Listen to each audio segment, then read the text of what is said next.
अब प्रस्तावना से संबंधित जो महत्वपूर्ण तथ्य है मैं तुम्हें बता देता हूँ। अब देखो जो बहुत महत्वपूर्ण है, जो परीक्षा में पूछे जा सकते हैं और पूछे जाएंगे, पूछे जाते रहे हैं और पूछे जाते बोलो रहेंगे। सबसे पहला प्रश्न प्रस्तावना से बनता है, ये बनता है कि प्रस्तावना जो है किस आधार पर बनी, यानी प्रस्तावना के बनने का आधार क्या है। बोलो क्या है?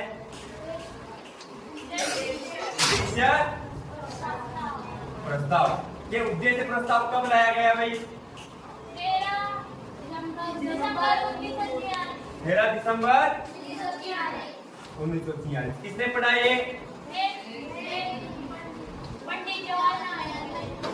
नेहरू जी ने पढ़ा था आगे लोग। ठीक है।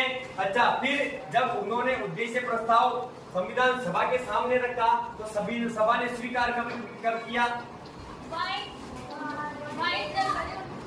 22 जनवरी 1947 को स्वीकार कर लिया। जब 22 जनवरी 1947 को स्वीकार कर लिया तो इस उद्देश्य प्रस्ताव के आधार पर हमारा संविधान बनना शुरू हो गया और 2 वर्ष 11 माह 18 दिन में संविधान बनकर के क्या हो गया? तैयार हो गया। सर्वोच्च न्यायालय में 2 निर्णय हुए भाई। एक तो था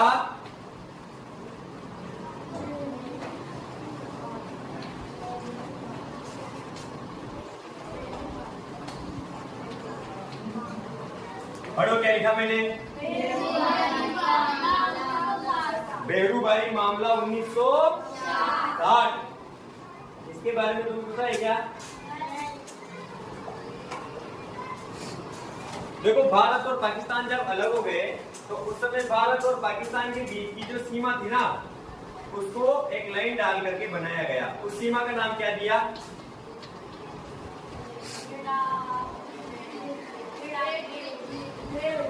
रेड क्लिफ रेखा। क्या नाम दिया गया? रेड क्लिफ रेखा। ये 1070 किलोमीटर लंबी भारत पाकिस्तान के बीच की सीमा है। इस सीमा को किस नाम से जाना जाता है? रेड क्लिफ सीमा। अब इसमें एक विवाद हुआ भाई 1958 में।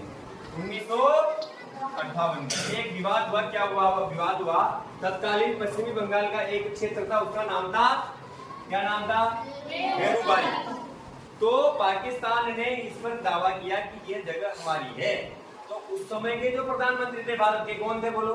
पंडित जवाहरलाल नेहरू। उन्होंने क्या किया? तत्कालीन पाकिस्तान के प्रधानमंत्री कौन थे? फिरोज खान नून। उनको क्या किया? इस बेहरूबारी का कुछ क्षेत्र दे दिया। क्या किया? प्रश्न खड़ा हुआ पूरे देश में। क्या प्रश्न खड़ा हुआ? कि भारत इस प्रकार से अपनी सीमा किसी भी देश को दे सकता है क्या? केवल कार्यपालिका इस प्रकार का भूमि देने का काम कर सकती है क्या? तो फिर राष्ट्रपति ने पूछा किससे?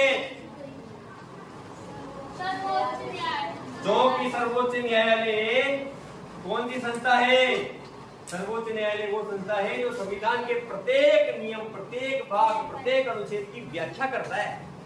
अगर संविधान की कोई चीज समझ में नहीं आई तो किससे पूछा जाता है? सर्वोच्च न्यायालय से। तो राष्ट्रपति ने सर्वोच्च न्यायालय से पूछा कि जो ये नेहरू जी ने कुछ जमीन बेहरूबारी की पाकिस्तान को दी, क्या ऐसा हो सकता है क्या? तब सर्वोच्च न्यायालय ने कहा कि संविधान में संशोधन किया जा सकता है, जमीन भी दी जा सकती है, पर आवश्यक संविधान संशोधन करके पहले संविधान संशोधन करना पड़ेगा और वो भी संविधान की परिधि में रह करके करना पड़ेगा। संविधान का मूल स्वरूप उसमें बदलना नहीं चाहिए। उसी समय इस मामले के तहत सुप्रीम कोर्ट ने क्या कहा कि ये जो प्रस्तावना है ये संविधान का क्या नहीं है? अंग या भाग। इसको अंग नहीं भाग कहो। संविधान का भाग नहीं है, संविधान का भाग नहीं है। बेरूबारी मामला 1960 के तहत कहा गया सुप्रीम कोर्ट के द्वारा कि ये प्रस्तावना जो है ये संविधान का क्या नहीं है, भाग नहीं है। मामला खत्म हो गया। प्रश्न ये आ सकता है कि किस मामले के तहत प्रस्तावना को संविधान का अंग नहीं माना गया, तो हम लिखेंगे बेरूबारी मामला। ध्यान आ गया।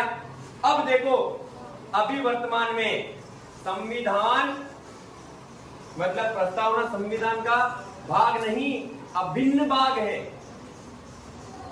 अब तुम सोचोगे सर कैसे है, सुप्रीम कोर्ट ने कह दिया ना ये तो भाग ही नहीं है, फिर आप कैसे कह रहे हो। तो इसके बाद बेरूबारी मामले के बाद में एक मामला और आता है। क्या आता है? केशवानंद